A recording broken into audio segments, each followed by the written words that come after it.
Thank you, Amit and Wilfred. Our next speaker is perhaps someone who doesn't need any introduction, but I'll still make an attempt to give him one. Apart from being a stellar Stupasa actor, he's been an NCC cadet. He's someone who's received training from the British Army, the Royal Navy, and the Royal Air Force. He's been a teacher, a professor. He's represented India at the Young Businessman Conference in Japan. He has a degree in electronics, and he's also served as a cultural ambassador to India. Please welcome Mr. Madhavan.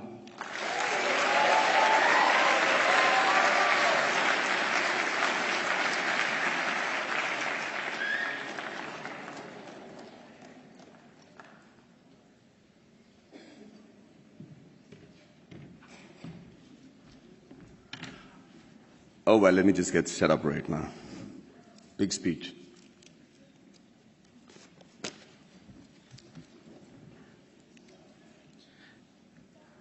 So, first of all, thank you very much for having me here at the Inspire series. It's worked dramatically. I'm already inspired to be addressing this really august intellectual gathering of people from Harvard, a place that my mother thought I will never reach.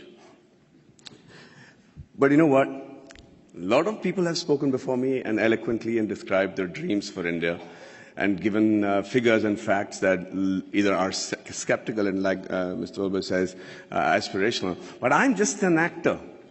And I'm going to just give you my dream shamelessly, because that's the thing that I can do best. And by that I mean, when we talk of dreams, we have one of our greatest scientists and philanthropists, Dr. Abdul Kalam, and he said something which is very interesting. He said, dreams are not what you have when you sleep. The true dreams are the ones that don't let you sleep. He said that when you have that dream once, it's a dream. When you have it twice, it becomes a desire. And when you see it for the third time consecutively, it becomes a passion, an aim, and a goal. And that is the passion with which I want to see this fantasy that I have for India 2030. And Abraham Lincoln also was a dreamer. And, but he said one thing that makes most sense in trying to achieve this goal that I have dreamt for my nation. He said, if I have 6 hours to cut down a tree, then I'll spend the first 4 hours sharpening the axe. There's a great philosophy in that. In this era of instant gratification, we just keep thinking we can achieve all these goals by just tweaking this, tweaking that. It's not true. I really believe that, that a missionary zeal is required to make that quantum change. That can make 2030 what I'm dreaming about right now. And just let's look at India as a country. What a unique nation, seriously.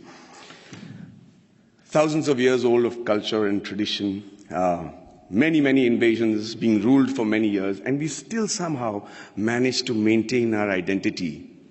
We still somehow have managed to maintain our Indianness, our beliefs, our faith. And, there has been, we have our drawbacks. There is corruption, there is violence, there is differences between the different religions and sects and castes and everything. But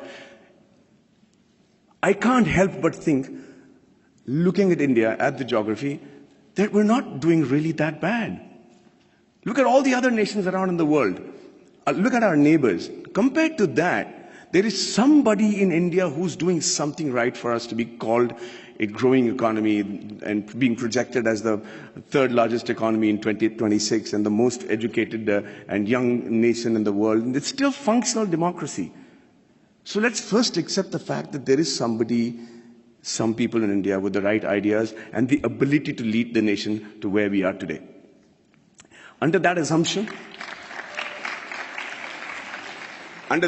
we are also very capable of finding very unique solutions to the problems that generally the world faces. One of them, of course, is the fact that we found freedom through non-violence and non-cooperation. Who would have thought that was possible? We have some other great...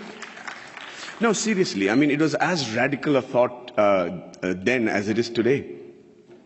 And one man in a loincloth with belief and faith and complete conviction was able to do that for us. Mahatma Gandhi. And it's an amazing country of people like Mahavir, Gautam Buddha, and Mahatma Gandhi, and then Bhagat Singh, who also had a dream.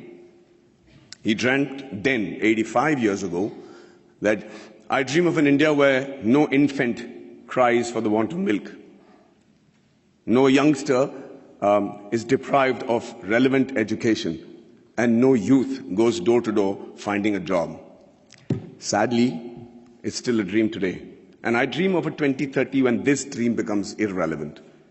I dream of a 2030 when everybody is so equally satisfied with what they're doing that they're able to actually devote more time back to art and culture, which is another great important aspect of our country. Now, for that to happen, we need to be a healthy nation. And when I say healthy, I remember preparing for a film of mine, which released recently, where I had to look like a boxer, and I had these, biceps and triceps that had to be there. So I decided just to work on the parts that is seen outside my clothes. So I was just working out on my biceps and my triceps and my shoulders. But you know what? I suddenly realized the strength that I had in my arms and biceps was not actually enough for me to look even fit, because it is disproportionate growth. It is the kind of growth that will not make you fit or strong, but actually make you look inadequate. And that is what is happening to India today. Everybody says we are the largest economy, we're going to be the most populated country in the years to come. And, with economic superpower and supremacy in rocket and space technology, which I am privy to, and then the IT giants and smarter cities. But ladies and gentlemen, I really believe that more than smarter cities, we require smart villages. And this is going to be primarily what I talk about today. A nation is only as strong as its weakest link, and rural India is our weakest link. See, it's important that that growth and progress goes hand in hand with the villages also getting onto the same train towards economic freedom, superpowerdom, all the terms that have been coined for a successful country. But that is not happening. The reason being, we're beginning to ignore them. We're beginning to actually believe that this is a very interesting line that I've found, where they say that everybody believes that they know what is required for getting the underprivileged and the poor up to speed with the rest of the country. Okay? And we always start assuming that this is what they want. This is how we can help the poor and the villages, and this is what they need. And we can't be more wrong. Because when you assume, and as the spelling goes, you make an ass of you and me. I'm going to tell you how that happened to a friend of mine. His name was, he's a very profound doctor, a gastroenterologist, and he got a call from his patient, Mr. Abdul, who said, Dr. Saab, my wife is really, really ill, and she's got a big stomach ache, and she can't sit, and she can't sleep, and she's in big pain. Can I come and visit you? And he said, yeah, by all means. And like all patients today, he has done his research, he's gone into the internet, and he said, usko ye ho sakta hai, wo ho sakta hai. And the doctor said, don't worry, let me handle it. And he checked her out, and he said, she has an infected appendix, so I have to do a surgery, and she'll be fine. The surgery was done, he was fine, and Abdul was a happy man. 1 year later, he calls back the doctor and says, sir, my wife has got a stomach ache, please do the appendix operation, she'll be fine. So Dr. Manoj said, listen, I'm the doctor, let me diagnose what I have to, please bring her to the clinic and we'll fix it up. He says, no, yes sir, fix up that operation date, we'll do it in half an hour and we'll be back, she needs her appendix removed. So now he's losing his patience. He says, let me do the diagnosis. Abdul, bring her to the clinic. And he's still insisting. And finally, the doctor lost it. And he said, listen, I'm the doctor. And let me tell you that every human being has only one appendix. And I've already taken out the appendix. So please don't tell me how to do my job. Abdul waited very patiently for the doctor to finish with his assumptions. And then he shot back very meekly. He said, sir, I agree with you. Every human being can have one appendix. But a man can have two wives, right?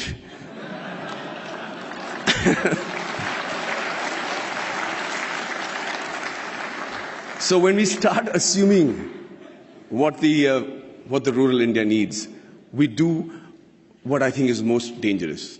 In my vast experiences of shooting in really rural Indias, and villages and small kugramams, like they call it in Tamil, really small places, I realized, shockingly, that the biggest financial burden for a person of this particular village, would you all be able to guess what his biggest financial burden is? 5 minutes? Hey, so I'm going to speak for 20 today. I'm going to reduce the number of questions. I'm prepared. Is that okay? Okay, so can you all tell me, anybody, quick answers, anybody know which is the biggest financial burden for a man in one of these small villages? Sorry? Theft. Health. Okay. No, not health, not the marriage of a daughter, not education, not, sorry? Liquor. Thank you for reminding me, but no. Say that again. Dowry. No. No. No. No. Oh, let me put you out of your misery. No, I'm saying, what does he need financial assistance for? The answer is the untimely death of a relative, of a senior in their family. That is the one occasion he can't prepare for. That is one occasion where the ceremony demands that he spend a certain amount of money, feed a certain amount of people, use the funeral the expenditures, and that's where he takes the loan, and that's where he gets indebted, and that's where, to escape that particular embarrassment and humility of not having the ability to perform the function every year as is expected of the Indian tradition, that he decides to leave the village because he's made to feel inadequate. Lord Mickle had in 1735 had spoken in the British Parliament and said the only way to rule India is to make the men there feel inadequate. He said, and truly so, that unless he feels that what he has is lesser than what others have, you will not be able to rule him. And within a very short period, they proved themselves right. The rural India today is feeling inadequate. They're feeling that they're not even part of our country. And what happens with that is, they start then looking at opportunities in villages and saying better education, better health, better lifestyle, and no humility for not having performed the funeral properly. They decide to give up who they are and move to the cities. And who they are is what is more important for us to understand. Who they are actually the timekeepers and the bookkeepers of our deep-rooted traditional culture and stories. You should see how tradition and culture flourishes in a happy village in India. We don't have psychiatrists as a big fashion thing in India, and they still manage to maintain a great level of sanity. There's a great phrase from the poem If by Rudyard Kipling, where it says, dream but not make dreams your master, think but not make thoughts your aim. Meet with triumph and disaster and treat those two impostors just the same. It's very easy to say it, but how do you treat those two impostors just the same? The answer lies in the tradition and the culture and the books and the epics that are so prominent and predominant in our country. The Bhagavad Gita, the Quran, the interpretation of that in the subcontinent, the Bible, the Guru Granth Sahib, the granny stories. And you know how to handle the diversities and the setbacks, and you're able to sit back, reassemble yourself, come back and fight with the same glory again. And when you don't give a villager that, you're depriving him, we're depriving ourselves of what I think is one of the most important survival tools in today's world, which is the culture and tradition. So I dream of a 2030 where rural India is as developed as the rest of the world, was as aspirational as the rest of India, and where the villager is provided with the same opportunities as it is available in the cities, and after a hard day's work, a villager is actually able to come back, sit down, have a drink, put his feet up, and start thinking about art and culture and poetry. That would be a dream that I have for 2030, a practical dream that I have for 2030. And the dreams that your parents and my parents had when we were in college, urban middle class, where everything revolved around the boy studying hard, getting into a technical college of a repute, and then getting into a reputed management college, and finally the green card. And if it was the girl, then it was a spouse with a green card. I dream of a 2030 where students the world over will dream of a blue card, will dream of having once actually come to India and study and imbibe the knowledge that we have as a nation. It used to be true. We were the first university in the world. Nalanda was a university where people came in from far and wide.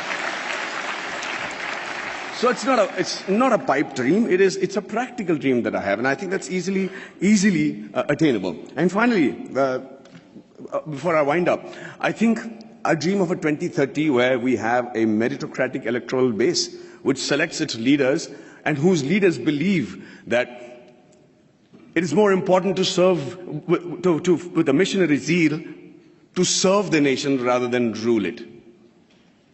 You know, there is another stanza from the same poem which says that if they have the ability to talk to the crowds, yet keep your virtue, walk with kings nor lose the common touch, if neither good friends nor foes can hurt you, yet all men count with you, but none too much. If only the politicians understood the gist of that line, we would have a progressive country by 2030 where we'll all be proud of not just the way the country is running, but also proud about our politicians. And finally, you know, I'm an actor. And the dream that I have for myself is that in 2030 I'm as relevant, I'm as handsome hopefully, but if age was to catch up, then they probably would have mapped my face by then and used technology to make me look as young or old as the role desired me to look, and I'm still able to romance the pretty young things that will be part of the industry in 2030.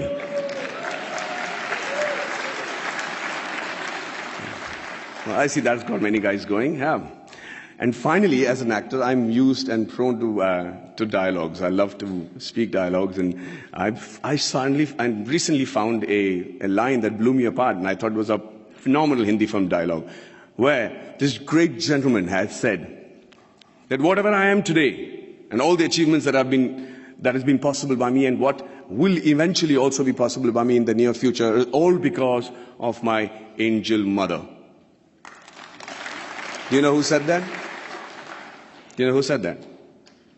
Shockingly, Abraham Lincoln. So I dream of a 2030 where every Indian says the exact same thing about his mother, and not just about his mother, but also about his motherland. And also, for the sake of posterity, about his mother-in-law. But hey, ladies and gentlemen, what do I know? I am an actor. Thank you very much for your patient hearing, and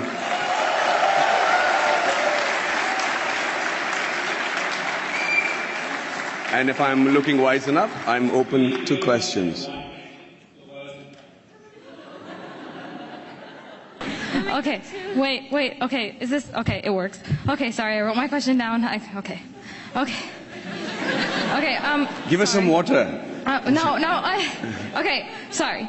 I've been trying to do this for 2 days. I've been low-key stalking you. Okay, first of all, I want to say I'm a huge fan. I wrote it down. I look weird. Okay, first of all, I'm a Tamil American, but I grew up on Ale Payute and Minale, and I'm like a huge fan of yours. And I have a question, and it is, given that you have, this is an actor-related question because you're an actor, given that you have done a very good job at portraying diverse aspects of the Tamil experience in Kollywood, in recent years, Bollywood actors have started trying to represent South Indians, especially Tamils and Tamil Brahmins. Would you be interested in or feel pressured into taking on a stereotypical South Indian role if offered to you? Do I dare ask her to repeat that? Because I couldn't hear you properly. I'm so sorry. No, just if you, I understood just the question. If you can tell me, okay. Please. Sorry. Okay. Would you be interested, if offered to you in Bollywood, to take on a Tamil Brahmin or a South Indian role in general? Will I be willing to take on a South Indian Brahmin or a Tamil role in a Hindi film? In a Bollywood film? Is that what your question is? Yeah. Of course. I mean, if the money is right. But would you be like worried about like maybe being in a stereotypical like? No, I think, you know, it's a very honest question, but I think this stereotypical is too burdened a word for everything that we use today. You know, it's politically correct and everything, but it doesn't really have any effect in my opinion, because I'll tell you, I have to listen to a story, I have to be convinced that this is going to work for my audiences, and I have to be convinced that the producer is able to pay me by the end of the day, and lo and behold, I am a Tamil Brahmin in a Hindi film, no problem. Really. Well, thank you so much for your for the excitement. Hi. Hi. So I actually wanted to ask you this yesterday, but there was like a mob, so... So this doesn't qualify. This is yesterday's question. Yeah, exactly. So my name is Pranati, and I actually grew up in Mumbai, like a lot of other people, and watched a lot of your movies, and I'm a vegetarian as well. Okay. So I really admired how you advocated for animal rights. But my question's actually about Three Idiots. So you spoke about how a lot of your acting roles was based on your experience. So I was wondering, because Three Idiots really does touch on a really important point that in the Indian education system, there is a lot of pressure, and this pressure can result in a lot of suicides by students. So I was wondering, how did your personal experience, because you did mention how you knew from the start that you did not want to be an engineer, so how did you channel that into your acting? Okay, so thank you for the question. See, the thing is, what I tried to show in Three Idiots was actually what happened at home. My dad was distraught that I didn't want to pursue engineering as a career or even join an engineering college, and I had to tell him that I knew what I didn't want to do is not become an engineer. But let me tell you this, the thing that we said about in Three Idiots. I do agree that there's undue pressure on the education system and amongst the families for their children to excel. But that's not necessarily bad. I think it's important to have pressure at that age.